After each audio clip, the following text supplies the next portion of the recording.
മലിനജലം കുടിച്ച് 8 പേർ മരിച്ച സംഭവത്തിൽ സംസ്ഥാന സർക്കാർ ധനസഹായം പ്രഖ്യാപിച്ചു. മരിച്ചവരുടെ കുടുംബത്തിന് 2 ലക്ഷം രൂപ വീതം കൈമാറും.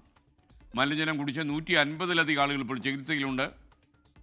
YS അഭിനന്ദ് ഡൽഹിയിൽ നിന്ന് കൂടുതൽ വിശദാംശങ്ങൾ നൽകാൻ നമുക്കൊപ്പം ചേരുകയാണ്. പറയാ അഭിനന്ദ്, ഗുഡ് മോർണിംഗ്.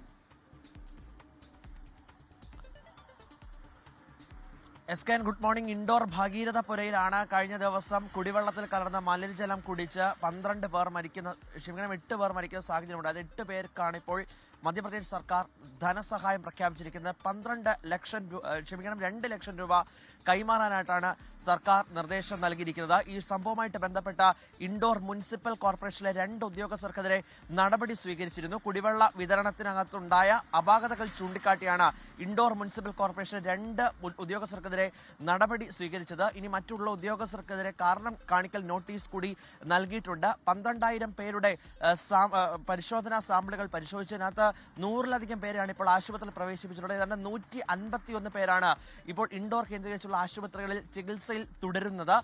അവർക്ക് അതിനകത്ത് ഏതാണ്ട് 100-ലധികം പേരുടെ ഗുരുതരമായിട്ടുള്ള അവസ്ഥയാണ്. ഈ ഗുരുതരമായ അവസ്ഥയിലുള്ള ചികിത്സയിലുള്ളവരുടെ ചികിത്സാ ചെലവുകൾ കൂടി സർക്കാർ വഹിക്കുമെന്നാണ് ഇപ്പോൾ അറിയിച്ചിട്ടുള്ളത്. 2 ലക്ഷം രൂപ ഉടൻ കുടുംബങ്ങൾക്ക് കൈമാറാൻ കൂടി ഇപ്പോൾ മധ്യപ്രദേശ് ആരോഗ്യ വകുപ്പ് നിർദ്ദേശം നൽകിയിട്ടുണ്ട്.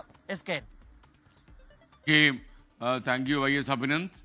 ലോകത്തെവിടെയായാലും ഏത് സമയത്തും 24 വാർത്തകളും ഓഗ്മെന്റഡ് റിയാലിറ്റി പാക്കേജുകളും എക്സ്പ്ലെയിനറുകളും വിശദമായി കാണാൻ ഞങ്ങളുടെ യൂട്യൂബ് ചാനൽ നിങ്ങൾക്ക് സബ്സ്ക്രൈബ് ചെയ്യാം.